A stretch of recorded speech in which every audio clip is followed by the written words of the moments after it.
Hey friends, listen up. Trump just spent 72 minutes talking at Davos, and every news outlet on the planet is obsessed with who he insulted or what kind of tough talk he threw out. But if you're only looking at the surface level drama, you're missing the point entirely. In my view, those 72 minutes were a formal death certificate for Globalization 1.0. Back in the day, what were countries arguing about? A few percentage points on tariffs. A trade deficit of a few billion that was just haggling at the same table. But this time, Trump changed the whole script. He stopped saying China is taking advantage of us and started saying that the US and Europe are the foundation of Western civilization and must defend themselves against external threats. He even used the term savage tribes. When the leader of a superpower stops talking about business and starts talking about civilization, the game has changed. You can negotiate business, but you have to pick a side in a clash of civilizations. Today, we aren't talking about tariff numbers, you can find those anywhere. We're talking about the deep strategic plan behind this speech. What kind of chess game is Trump actually playing? Welcome to Iron Bull Finance, where we help you read the global trends and get ahead of the curve. Here's the bottom line. He is forcing the entire world to pick a side. If you want to stay plugged into the US economic engine, fine, but you have to cut ties with China first. The days of playing both sides and trying to have it both ways are officially over as of Davos. This is what I call the Great Divergence. The world is splitting into the US-led dollar zone and the China-led resource zone. The middle ground is disappearing, but slogans don't mean anything to a businessman like Trump. He wants actual control. To pull off this split, he just dropped 3 major chess pieces, aligning with Russia, grabbing Greenland, and locking down Middle Eastern capital. Every single move is aimed right at China's jugular. Let me break them down one by one. Let's start with the move nobody saw coming, aligning with Russia to box in China.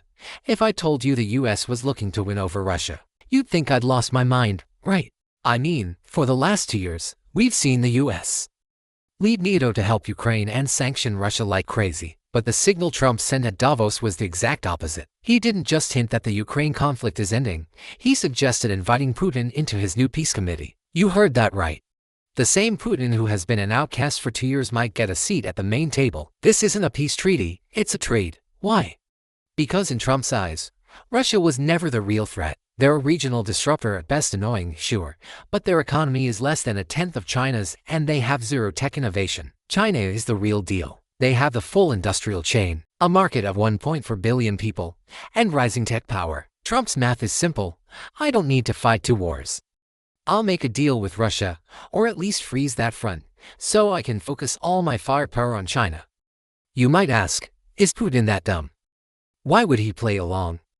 Great question. It depends on what Trump is willing to trade. The word is that the US might recognize Russia's gains in eastern Ukraine, ease up on sanctions, and give some security guarantees regarding NATO expansion. In exchange, the US wants Russia to stay neutral in the US-China showdown, basically. Tell Russia to stop being China's backup. The no-limits partnership between China and Russia looks solid, but in international politics, there are no permanent friends, only permanent interests. Even if Russia doesn't fully flip to the US, just having them sit on the sidelines would be a disaster for China. That's the first piece. Cutting off the strategic backup. The second piece is a place you wouldn't expect, Greenland. Most people laughed when they first heard Trump wanted to buy Greenland. They thought he was just a real estate guy who wanted to buy everything he saw. But if you look at the strategic value, he's anything but stupid. What does Greenland have? Rare earths.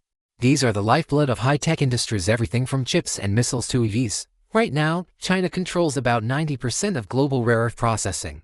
They have the world by the throat. Greenland has massive, untouched reserves. If the US controls those resources, they've just built a bypass around China's supply chain. Plus, with global warming, the Arctic ice is melting, opening a new shipping route. China has been trying to position itself as a near-Arctic state. But if the US locks down Greenland, it's like putting a nail right in the throat of the Arctic Passage. Trump isn't just being impulsive, he's going after China's resource lifeline, and it's already happening.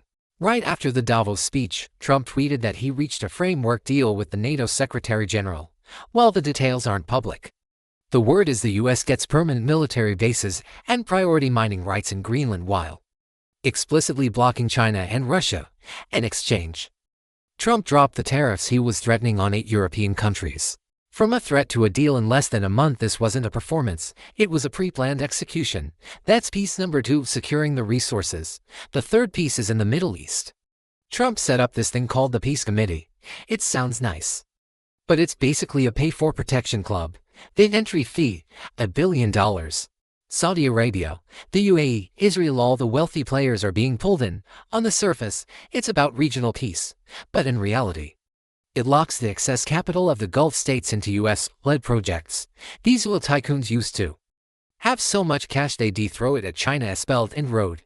Now, Trump is saying, if you want to stay under the US security umbrella, pay up and invest where I tell you. He's building a Middle East NATO. Previously, the Middle East was a mess of everyone fighting each other, but now Trump wants to turn them into a single fist controlled by Washington. This means China's energy and capital will have to pass through US gate. If China wants to buy oil or get investment from these guys, the US has to say okay first. That's piece number 3, locking down the capital. When you connect these 3 pieces, aligning with Russia to cut off backup, taking Greenland to choke resources, and locking the Middle East to block capital, you see this isn't just a trade war anymore. This is a systematic strategic siege. Once these moves are set, the global village is gone. It splits into 2 camps, 2 systems, and 2 ways of living. This is the era of the Great Divergence. People think Great Divergence is just an abstract term, so let me put it in plain English. The world is going to have 2 economic systems, 2 sets of tech standards, and 2 sets of trade rules. Whether you're doing business, investing, or even traveling, you'll have to ask yourself, which side am I on? This isn't a drill. It's happening faster than you think. The first camp is the dollar zone. It's the US, North America, Europe, Japan, Korea, Australia, Israel, and the wealthy Middle Eastern states.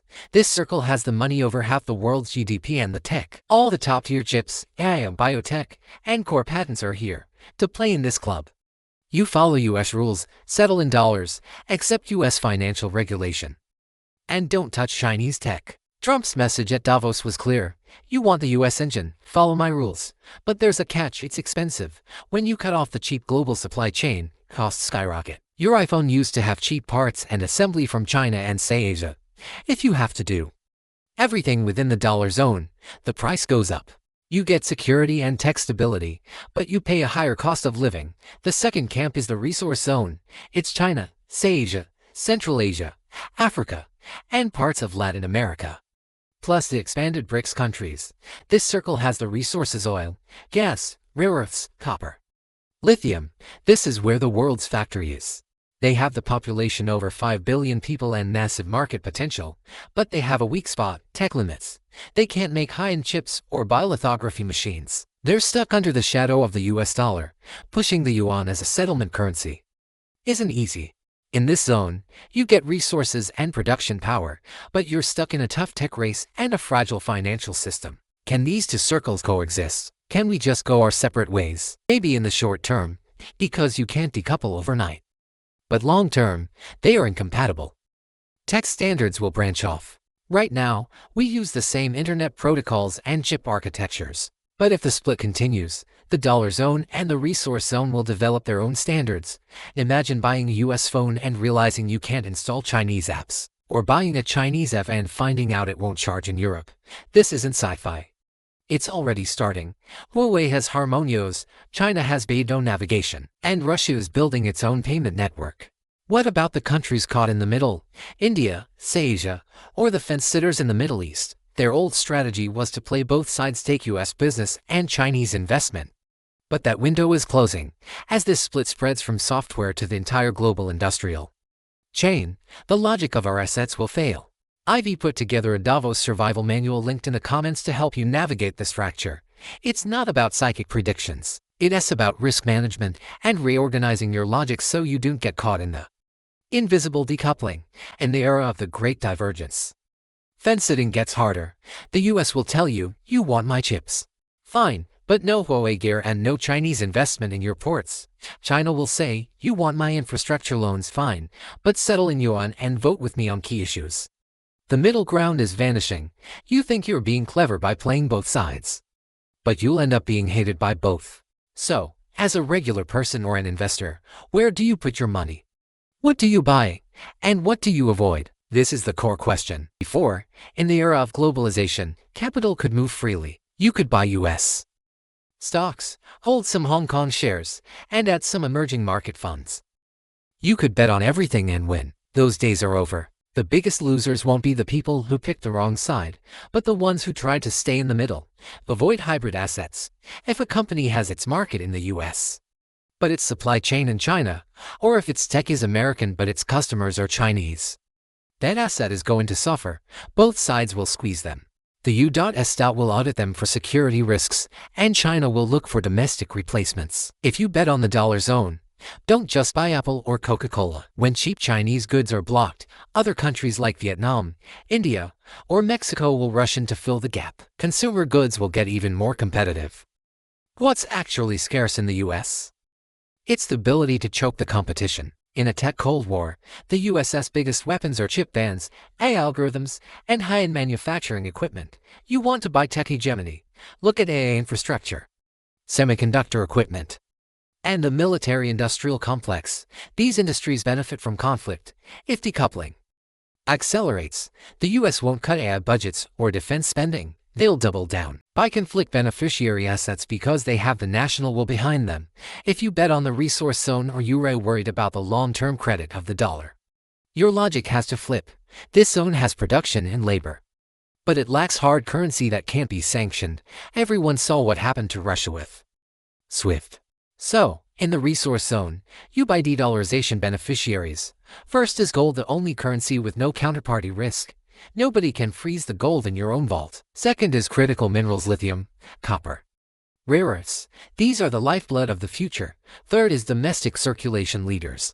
When exports are blocked, China's massive production has to be absorbed by its 1.4 billion people.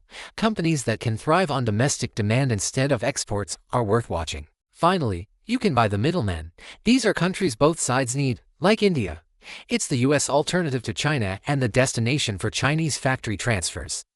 Everyone is courting them. Or look at say Asian manufacturers like Vietnam and Malaysia. Or energy exporters.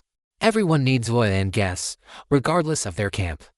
But if you buy a middleman, make sure they are politically flexible. If they've already picked a side, they can't play both anymore. To wrap up the investment strategy, believing in the US.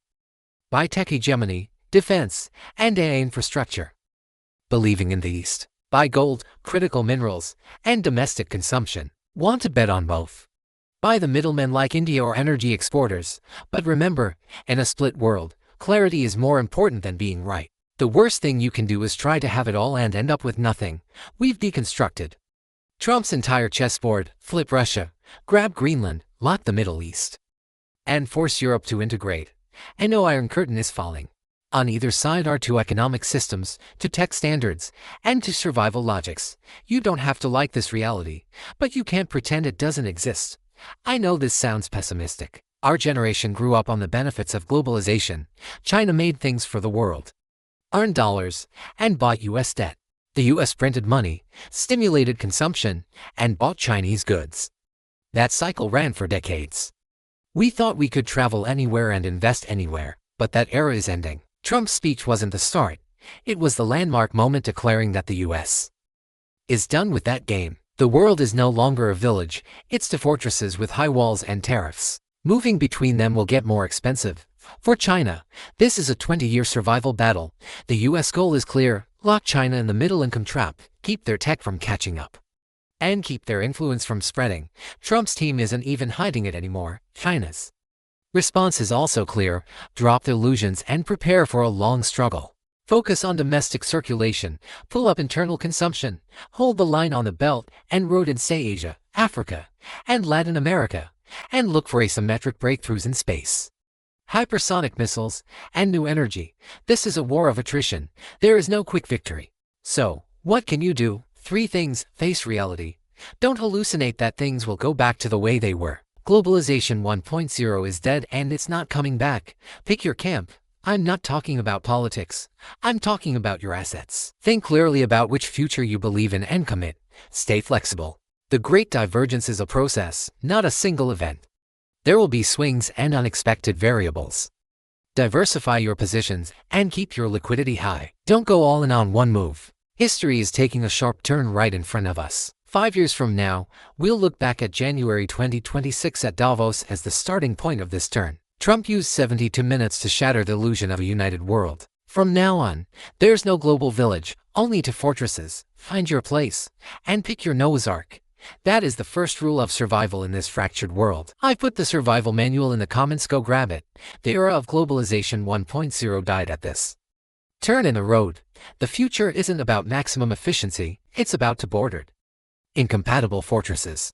Between the tech monopoly of the blue zone and the industrial grip of the red zone, the middle ground is drying up. This means your old investment logic needs a complete rewrite. If this helped you see the other side of the market, please give this video a like.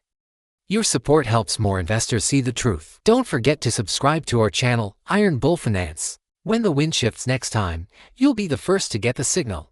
See you then.